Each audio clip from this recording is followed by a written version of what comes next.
I'll put it up on YouTube. So, a big part of my role is to keep track of what's going on mobile and bring opportunities to clients.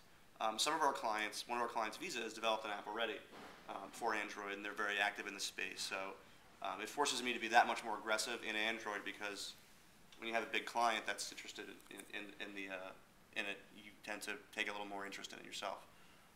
So, what I want to do today really is to learn about what's going on, what you guys are all doing, and then try to give you some perspective from the business side. I know that we now are supporting paid apps in the space, which is awesome.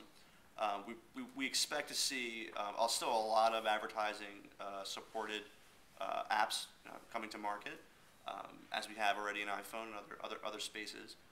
So again, I wanted to give you my perspective on how we're seeing the space as hopefully you guys are going to develop awesome apps, and we're going to get a chance to work together. So if there's any way that I can help you or encourage you based on some of the feedback that we're getting from our clients, I'm happy to share that with you guys. So I don't know if you want to do question and answer or how you want to do this. Or sure. This is informal, so if you guys have a question, absolutely. you should just barf it up. No big deal. So, well, I know like we had discussed Mobile World Congress and sort of, there's a lot of carriers and manufacturers right now who are looking at Android as a great way for them to incorporate into new devices, and sort of what are your thoughts on that? Yeah, I mean, like a lot of folks, we see a lot of promise in Android, right? I mean, we're seeing like a lot of the handset OEMs sort of lining up and saying, all right, well, we need our safe bet, and that is probably going to be Microsoft, and then we're going to place our chips on something that's a little more risky because it's new, and that's we're seeing a lot of folks lining up on the Android side. Can't beat the price; it's free. Go ahead. In the mobile field, Microsoft is a safe choice? Yes. Very safe. Why wouldn't Apple be? Well, if you're an OEM, Apple will be your competitor. So I'm saying for when you're developing, right. Yeah. They wish they could, I'm sure, but yeah, they can't. So we see a lot of promise with Android. We're excited just about the magic that came out. It's obviously just in the last 6 months or so. We're already seeing leaps and bounds in development. We know this is just the very tip of the tail. We're going to see a lot of great innovation coming out this year from Samsung, from Motorola.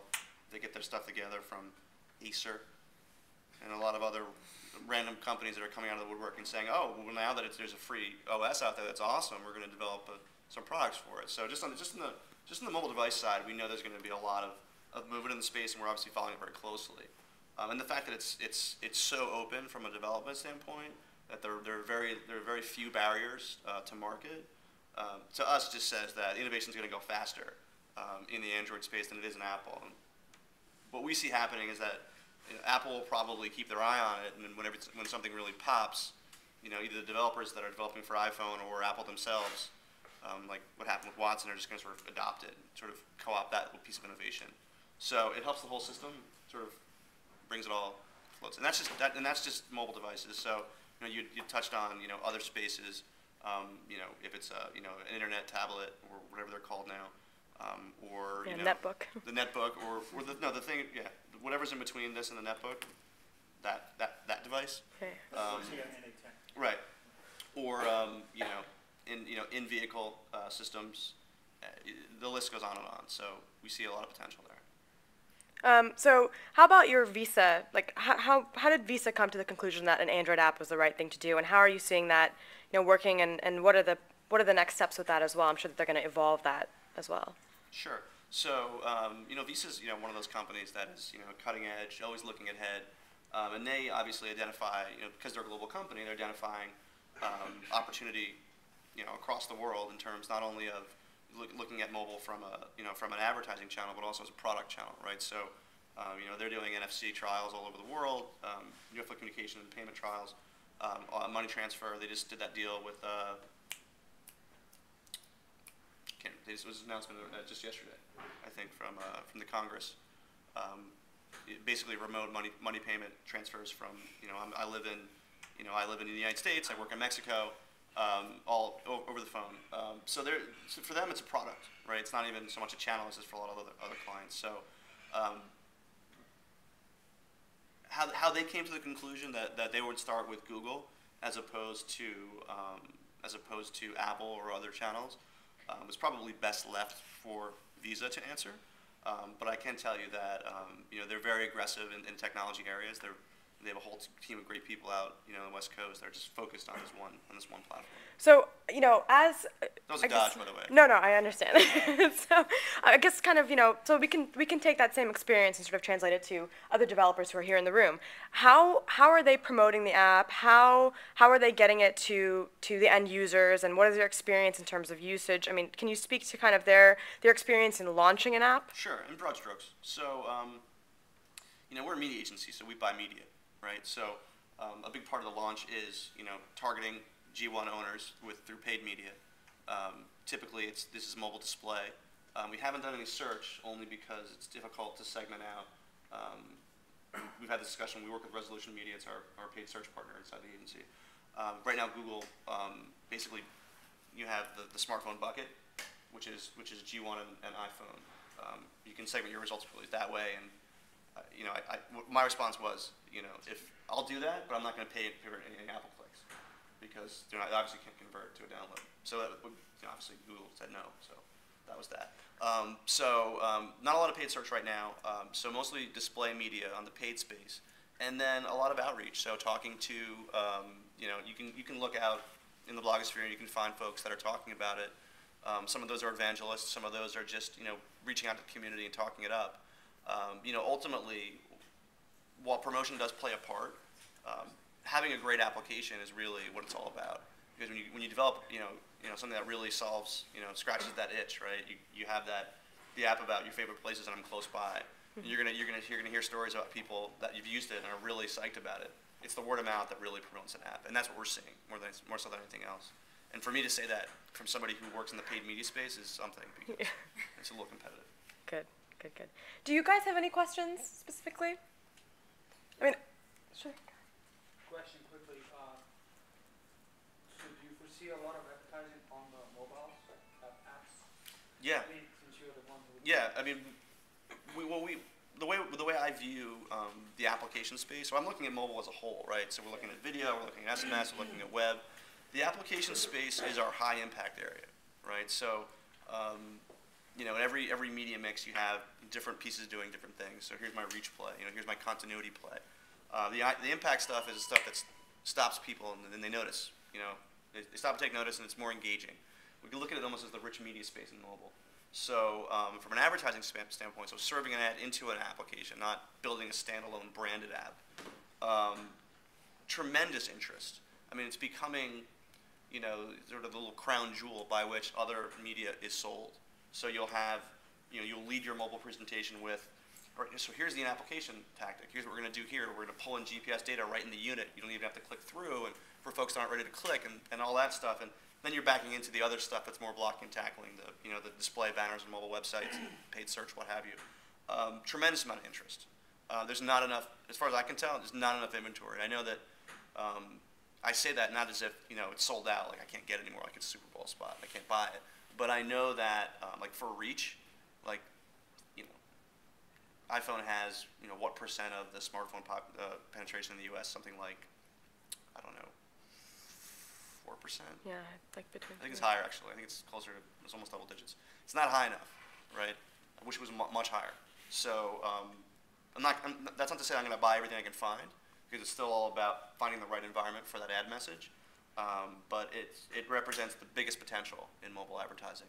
The biggest part about it is that, and I mentioned this earlier, is that for the first time, you have creative agencies getting really jazzed up about mobile. And just a little backstory. So the way that media is bought and planned is typically you have a media agency like OMD, which just plans the media where it goes, buys, negotiates the space. Creative shop develops the creative, develops the creative messaging, does all that. And there's a lot of collaboration that goes back and forth. But that's the basic, the basic roles. For a long time, the creative shops really weren't interested in mobile because, how much creativity can, people get into that space because they want to express themselves. And how much creativity can you possibly pour into a 300 by 50 banner or, 140 character text message? And we can say, well, the smaller the space, the more difficult it is to, to create something interesting. But that only goes so far. So the first time you have creative agencies excited about it, they're driving the clients are excited about it. The other side of it is, most of the folks in the space now have a device, a smart device, an iPhone, or a G1. So they're all playing with it and they want to be in the space. So I would say tremendous interest, bigger than anything we've seen yet. So. Do you have any recommendations for types of applications that you're looking for in terms of, filling needs and cool ones? No. Yeah, I mean, what we're seeing is utility is really ruling the roost right now, and I think that's we're going to continue to see a lot of really interesting utility applications. Entertainment has come a long way in mobile, but it's still sort of second fiddle to applications that fill a specific purpose for that person in that time. But I don't profess to be the innovator. I'm not. I'll know it when I see it. Look, the way I look at it is, as somebody who plans media, I like to see as much variety as possible. So, I may have a client who's interested in an entertainment vertical. They just want to be around the movies when people are, ready to go to the movies, right? So the more applications that are out there doing that, the more selection I have to plan my media, because you never know where the cool slice is going to be. Is it going to be looking for the theater closest to me, or is it looking for the low price theater? I mean, what is that functionality? The market will decide ultimately. Okay, so build lots of apps. Build lots of apps. Basically the message. Perfect. What kind of trends have you noticed over the past month or two in regards to these Android applications? What have I noticed? It's still pretty early. There's not a lot of apps out there. We're still I think we're still under 1,000. Yeah. So the N is small. I think it's more what we haven't seen. I just sort of ticked off a couple of different use cases between utility and entertainment. The trend that we haven't seen is that we were expecting for entertainment to be more of a bigger player than it's been so far, right. Both in not so much in iPhone, because if you consider gaming, entertainment, clearly it's important, but not so much in Android. And we expect that'll change once we have commerce, because game developers, there's a lot of heavy lifting there. You got to pay them. So yeah. I could talk more, but well, so actually to that point, we wanted he's called Parcheesi in our meetup group, but Brian Gupta, to speak about some of the OpenGL stuff that you can do now, and that's really interesting because that's kind of been something that, like a void.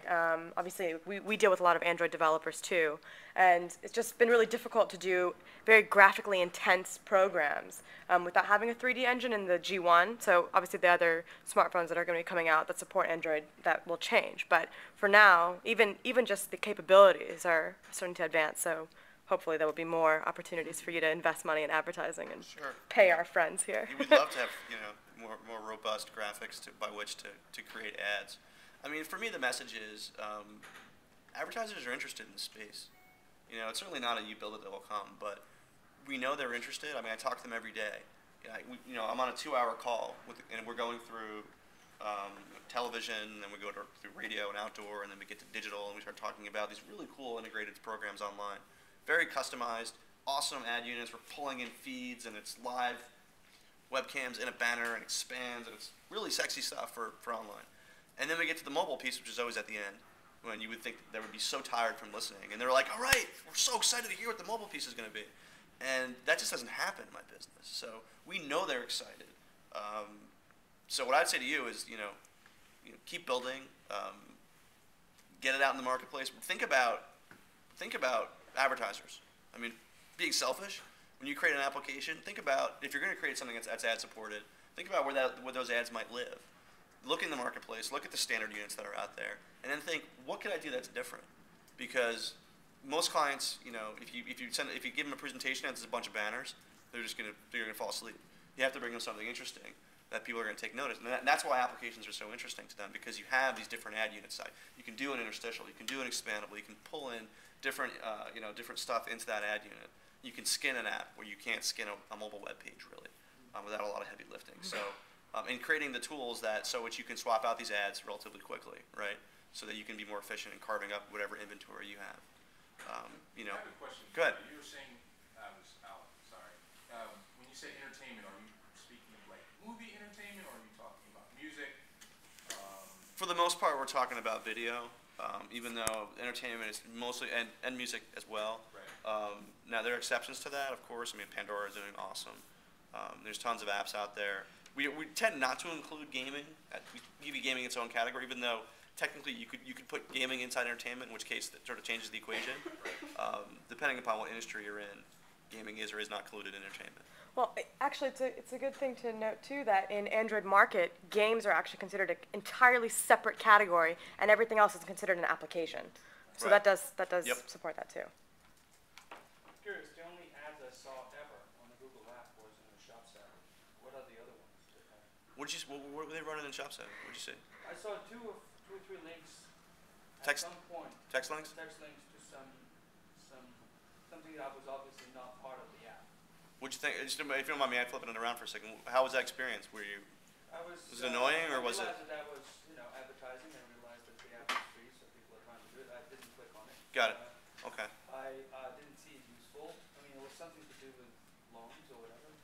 Interesting. Okay. Good to know. I mean, that's what I saw, but that's the only time that I ever saw any kind of advertising. It's relatively new. I mean, we've run some ads in the WeatherBug Android app. Okay.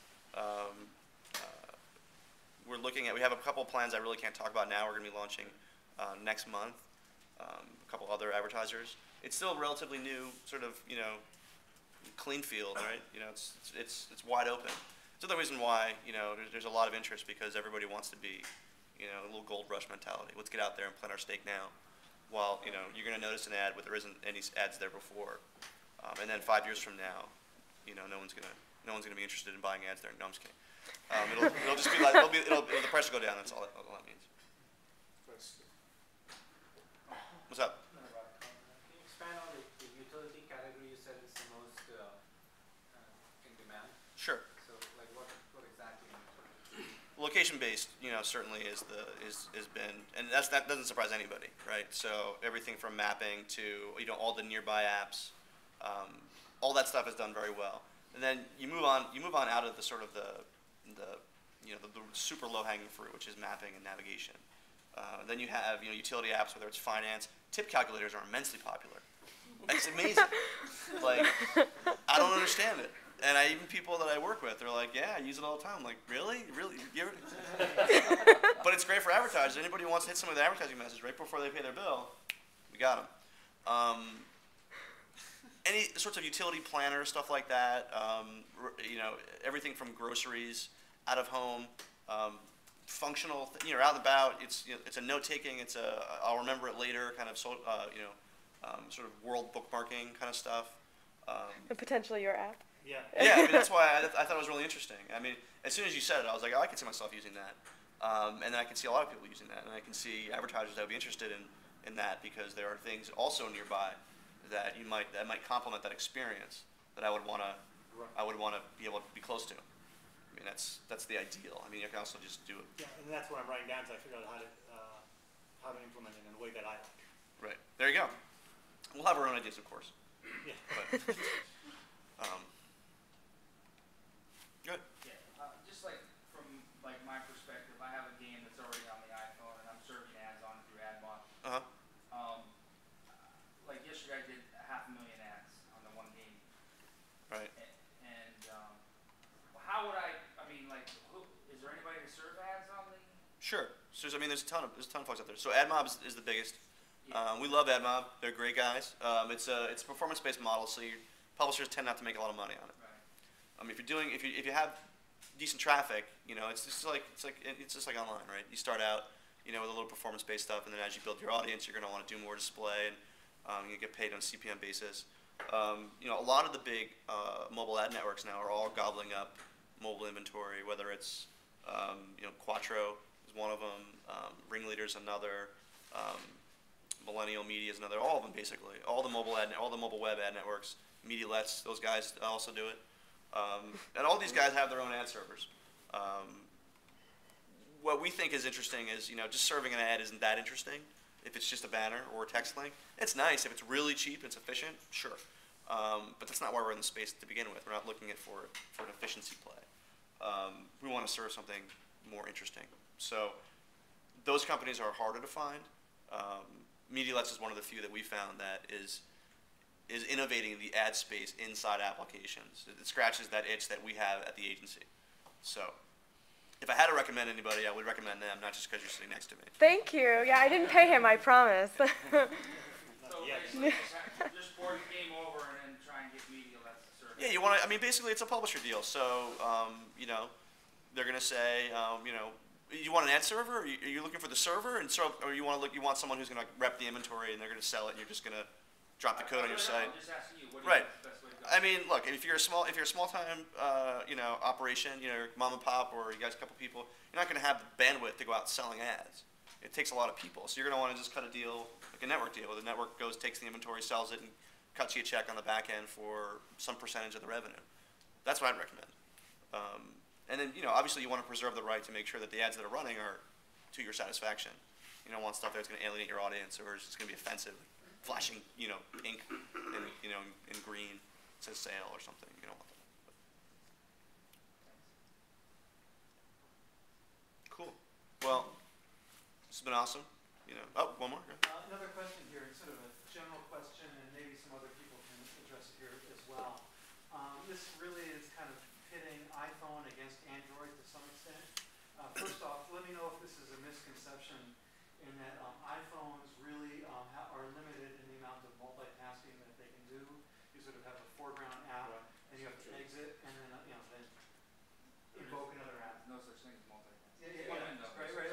Okay, so I guess. But can't Apple do it though? I mean, like, they're doing it. Yeah, but they still, when you Third build party an app, can't, it's still yeah. sandbox. Yeah. You know, you can have tons of applications stacked on top of each other, fully multitasking, and you know, and basically pulling in feeds as you're doing something else or listening to music. You know, you can't sort of, not just monolithic in iPhone mode. So I guess, you know, that said, are there particular classes of applications that maybe Android specializes in that are, you know, really unique to Android, and maybe certain kinds of even like daemon type applications, so that can just sort of be running? You know, because when you were saying that Visa went for that, my mind started going, Right. okay, well maybe It's they're payment, looking, right? looking Yeah. for certain sensors and picking up on Sure. certain I think that's that's a really keen insight. on a And, geographical database or something. right. Let me just say this before I say anything else: is that Apple is a client of OMDs, so I just want to fully disclose that.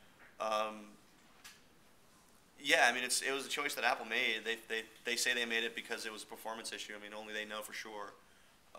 You know, they felt that it would impact performance, and you know, I have about 3,000 contacts in here, and I can tell you that just pulling up a contact takes about 3 to 5 seconds sometimes.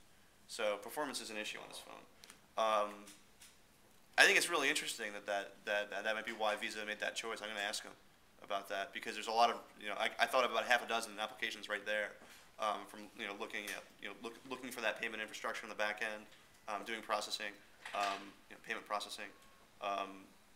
It's interesting. I love to hear from other people about what apps specifically would be able to take advantage of that really you couldn't. I mean, other than communication, which is the obvious one. You know, it's like you know, IM is dead to me now. I used to love IM on BlackBerry, and now it was the one sacrifice I made. So, anyone? Well, there's multi-threading in Android that's very robust. So you can just start a thread and leave it. But what app would take advantage of that? Well, like, okay, so we talked about, like, a while back about this Twitter app, right? We loved it. We loved the idea that you could just leave the Twitter app running and, you know, just get everything at one time and cache. But it kills the battery. So that was a real challenge. It's like, while you can do background processes, it's also the other side of that, which is right now the battery, at least on the G1 at this point, isn't strong enough to support true multitasking in the sense that, like, it's like after 2 hours, my G1's dead, and after 2 hours, the iPhone's dead. So it's like sort of, you know, Right. which do you At least prefer? you can swap the battery out on it, right? Yeah, that's true. I have a question. They do have a bigger battery, though, that you can get. Yeah. Well, I mean, does it really make sense to have something running non-stop? Yeah. Because you can set up something. GPS for my Yes. application. Yeah, right, exactly. No, but you can have it ping every 15 seconds. It's virtually almost non-stop, but at the same time, it doesn't use as much. That's what I mean. Like set up an interval at which So, it turns and on. that's exactly it. As, Yeah, but yeah. even So, after that, just put it in there, it'll update when you move X distance. right. Still drains the battery. Right. Sure.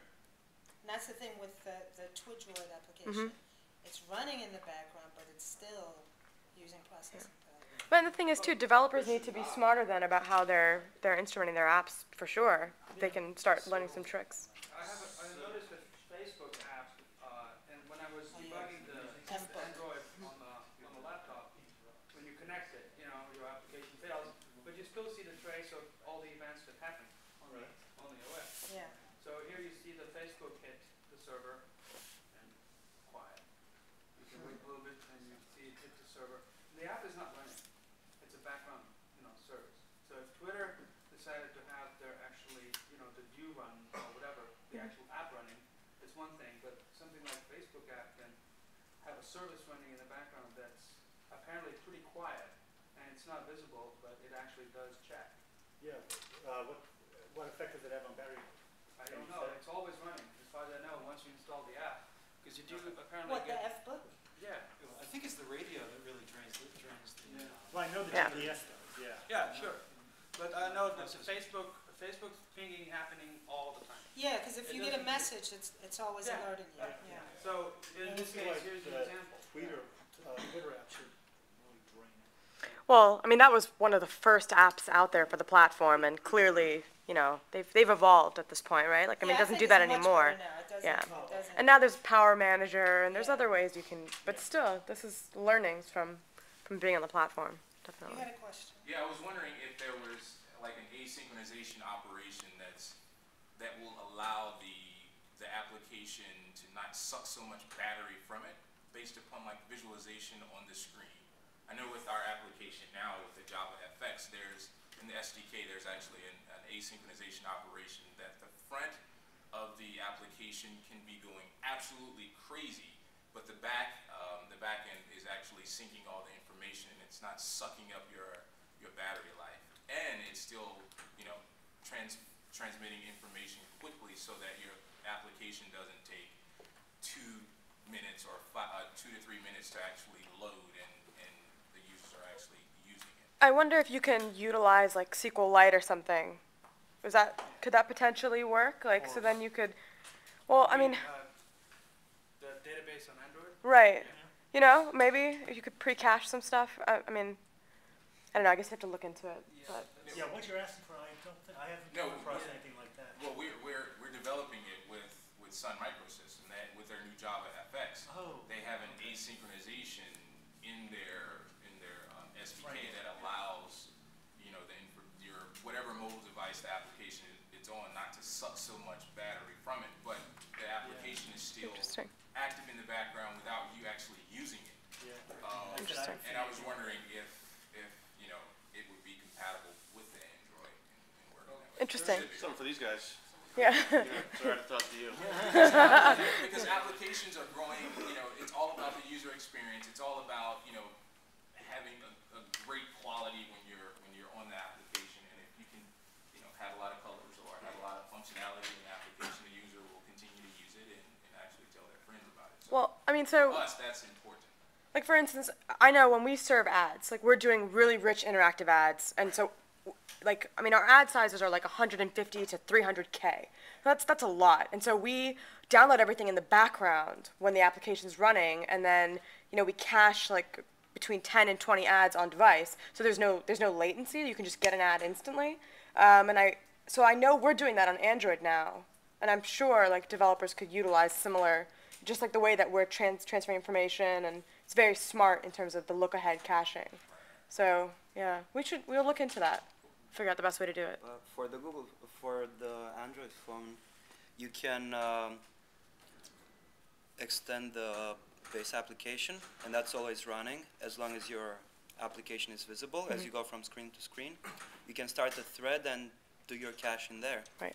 If you want to do it in the background while the user is doing something else, you can start a service, do the same thing. So, Interesting. and then you can call your own application, send a trigger. So, Very it's cool. fully doable. There's a very interesting,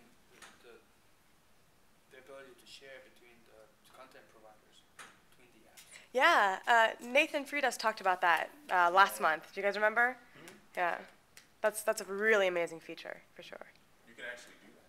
Intense. Yeah, basically, intense. It's a best way to say this? I think of it as like a URI internal to the phone, so you could send between one app to another and say, hey, do something here, or here's a maybe a cut and paste or a clip or something you should be using. Take a picture with a camera. I don't even care. Yeah, interprocess Right. communications that are done. Lightweight, very lightweight. Yeah. Similar idea. So ultimately, it's another project that I'm working with an A&R from Def Jam Records. It's comprised of like a MySpace and American Idol, but it also has a radio component. So based upon how many plays or how many clicks the song actually gets would dictate if it's actually being played on radio.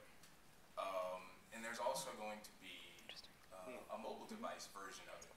So for us, we're trying to figure out what's the best mobile phone platform to come out on the market, and it sounds like Android is the most up-to-date. Check it out.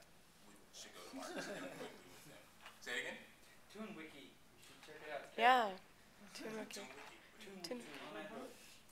Yeah, they were one of the winners of Oh, they're amazing. Yeah. Oh, Right. they do exactly What do what they you do? mentioned. You can play a song and you can tell where the song is being played. No, this app is actually based upon the clicks. It's on the radio, on mainstream radio. Right. Okay. Like recommendations for what the radio play should be. The fact is Right. that you So. actually have information on, let's say, within your geographical area that my favorite song is being played by 10 people. One is on the Staten Island ferry, and so on and so forth. But that's as if it is a clip. And these are like major artists you're talking about, right? It's still a good app for you to check out in terms of how they implemented it. It's different functionality, but I'm just still trying interesting. I'm trying to see if Yeah. it's more like, record label input or however it is, or is it just like the average user? Well, because TuneWiki actually supplies the lyrics, so they know what the song is. So they can give you that information. Let's talk about the devices, the new Android devices. But there's going to be so many of them. So, yeah, something interesting that we've noticed is, there's one iPhone, and there's going to be one iPhone, even if it evolves in terms of what the form factor is. There's still going to be one Apple device. Android is a platform, so if you're developing for it, and then by the end of the year there's 10 devices out there that run Android, you've got compatibility for all of them. So that's something interesting to note too if you're picking a platform. I mean, we really advocate Android because we think this is going to be huge for sure. Actually, that's an interesting question maybe to bring to the people at Google, where if they are going to come out with different devices, some may have a GPS, some may not have a GPS. Is the market going to know, hey, you can't even buy this app because it's going to need your GPS and you don't even have a GPS? Yeah. That kind of thing. So that's something to sort of throw out there. Yeah. There's a big section on best practices. Yeah. I would hope that really the good. market would Right.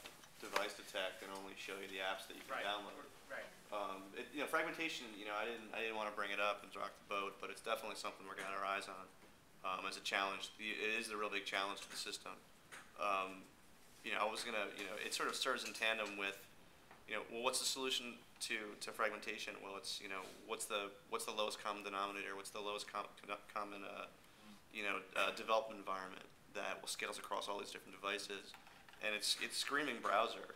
So I would love to talk to you guys a little bit and I wanted to ask you anyway later, but we might as well do it now since we're talking about it. I mean, is that really where you're headed? I mean, is the Android SDK sort of a short-term solution for functionality, but long-term it's really about web apps and making that browser more functional and bringing in more inputs like location, etc. Well, like I said, I know very little about this. Right. We have a project called Gears, which is really around the gap between what browsers ought to do and what they do today. Right. In some ways, it's a forcing function. I mean, we need that gap to be bridged to do interesting things. But we would be delighted if the interesting thing was for WebKit to swallow all of that functionality and HTML5 to swallow all of that functionality, and the world just gets better for everyone. That's the end goal, is Right. we want the world better so that we can all build more interesting apps in it.